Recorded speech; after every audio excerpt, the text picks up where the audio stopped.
Did you know that at 13, Donald Trump was sent to military school after he punched his music teacher? Turns out there's a lot to know about the former president. Keep watching to see how Trump has transformed over the years. Donald Trump was born to Mary Ann McLeod and Fred Trump, a real estate investor whose property empire made his fourth child a millionaire by the time he turned 8, according to the New York Times. Donald grew up in Jamaica Estates, Queens, New York, in a house boasting 23 rooms and white columns along the portico, as the Washington Post pointed out. The family owned the neighborhood's first color TV at a time when most people couldn't even afford black and white ones, according to Politico. Additionally, Donald and his siblings were also pretty fond of their basement, where they had a model train set that attracted plenty of friends to their home. Even though he was worth $200,000 by the age of 3, per the New York Times, Donald has always denied being the product of his privilege, contending his father never spoiled him and instead encouraged him to carve out his own destiny. Trump wrote in his 2007 book, Think Big, "That's why I'm so screwed up, because I had a father that pushed me pretty hard." Donald Trump gave his parents frequent headaches for starting trouble at school, per the Washington Post. While at Q Forest School, Trump punched a music teacher, giving him a black eye because, as Trump later put it, he didn't think the teacher knew anything about music, according to the New York Times. In an effort to instill discipline in his son, Trump's real estate mogul father sent him to the New York Military Academy in 1959 when he was 13 years old. Trump never denied this behavior, writing in The Art of the Deal, "As an adolescent, I was mostly interested in creating mischief. I liked to stir things up, and I liked to test people." During the 2016 presidential campaign, Trump told the Washington Post that he was one of the Academy's best students. However, Trump reportedly ordered his then lawyer Michael Cohen to, quote, threaten Academy officials to keep them from releasing Trump's school records, the Washington Post reported in 2019. Some of the trustees on the NYMA board intended to release the transcripts, but school officials kept them from doing so. Superintendent Jeffrey Coverdale told the Post he was given directives to move them to a part of campus that would keep them safe. In 1966, 2 years after graduating from the New York Military Academy and enrolling at Fordham University, a private Jesuit institution, Donald Trump transferred to the prestigious Wharton School of the University of Pennsylvania. He graduated in 1968, the same year the United States saw the Tet Offensive, a series of attacks that marked a milestone in the bloody and unpopular Vietnam War. The number of soldiers the country sent to Vietnam peaked in 1969 at nearly 550,000 men. Throughout his college years, Trump received 4 draft deferments to finish his education, according to Business Insider. After graduating, Trump received a 5th and final deferment that guaranteed he would see no combat in his lifetime. In 1968, he was diagnosed with bone spurs in his feet, a diagnosis that made him unfit for military service, per the New York Times. Prior to these spurs, Trump had a perfect health bill, supported by his athletic background in school, the Times detailed. The condition later improved on its own, Trump said. After graduating from Wharton, Donald Trump was set to succeed his father in business, even though he wasn't the eldest son. That's because Fred Trump Jr. defied his parents' wishes and began studying to become an airplane pilot in the mid-1960s, according to the Washington Post. While still in college, Donald was already looking over the family company's reports to learn the business, so he couldn't understand his brother's aspirations. With Fred Jr. shying away from the family operations, Donald stepped in. Just a few years after leaving Wharton, he was put in charge of E. Trump & Son, the company founded by his paternal grandmother, Elizabeth Trump, and her son, Fred Trump Sr., in 1923. In the early 1970s, his father made Donald president of the company after he decided to leave the position to become chair of the board. According to Gwenda Blair's book, Donald Trump, the Candidate, it wouldn't be long before Donald made one of his first major business decisions, renaming the company the Trump Organization. While Donald's career soared, his brother's health deteriorated as he sunk deeper into alcoholism, an illness that, as the family believes, caused the heart attack that led to his death in 1981 at just 42 years old. According to the Post, Trump expressed some regret at, quote, having put pressure on him. Donald Trump said "I do" for the first time in April 1977 when he married Ivana Zelnikova, a Czech model. Ivana became an American citizen 11 years later. Donald said after her naturalization ceremony, "I'm very proud of my wife. I'm very proud of my country, and that's where a great woman should be. Now they're both matched up perfectly."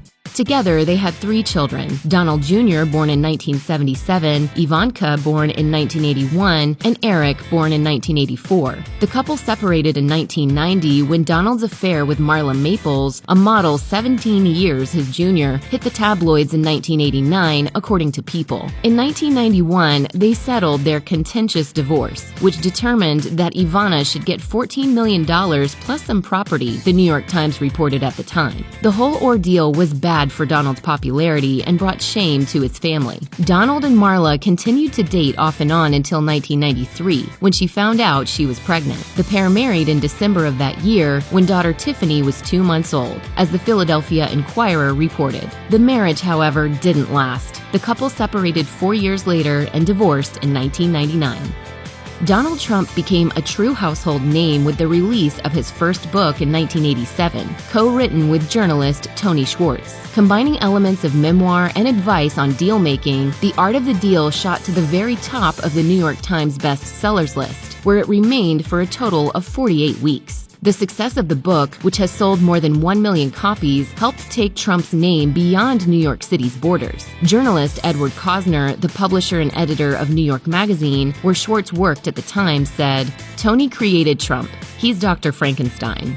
Indeed, Schwartz feels strongly about the role he played in the book's success, calling the project greatest regret of my life, without question. I wish the book weren't even in print. Schwartz received $250,000 upfront plus half its royalties, CBS detailed. According to Timothy L. O'Brien's Trump Nation, The Art of Being the Donald, Trump was encouraged to take on the project by media tycoon S.I. Newhouse, following the success of his GQ feature that delved into his story as a businessman.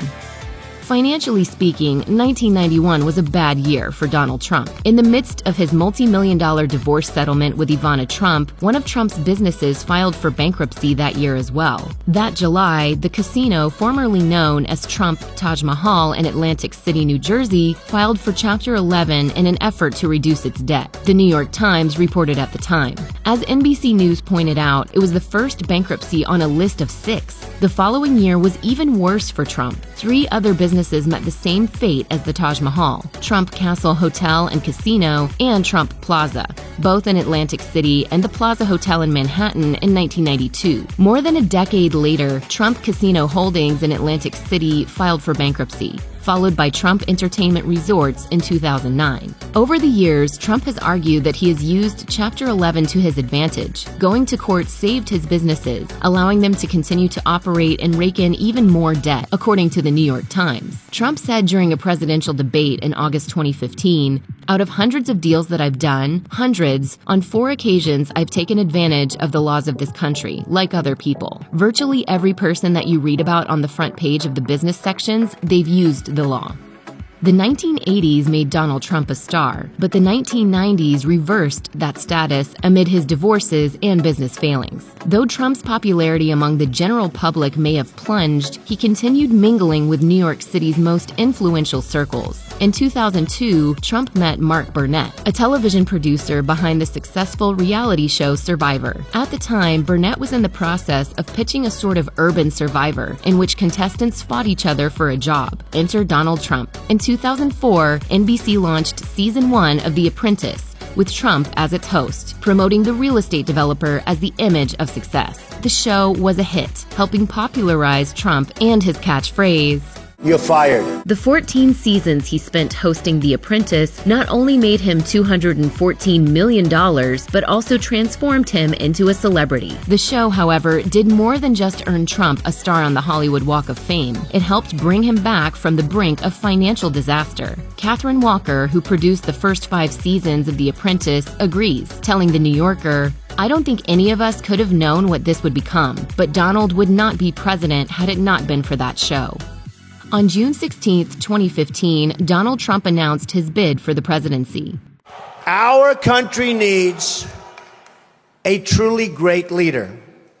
And we need a truly great leader now. In his announcement speech, Trump also said this about Mexican immigrants. They're bringing drugs, they're bringing crime, they're rapists. His remarks prompted NBC to cut ties with Trump, ending his time on The Apprentice for good. It was the beginning of a highly polarizing campaign that proved successful. In November 2016, Trump was declared president-elect after defeating former Secretary of State Hillary Clinton, a result that defied nearly all polls ahead of the election. On the day of the election, the New York Times estimated Clinton had an 85% chance of winning, using a model that had never put Trump ahead. The TV host turned president went on to oversee 4 years marked by a seemingly endless string of controversies. Trump lost the 2020 election to Joe Biden amid the COVID-19 crisis, which many believe he mishandled, that ravaged the country and much of the world.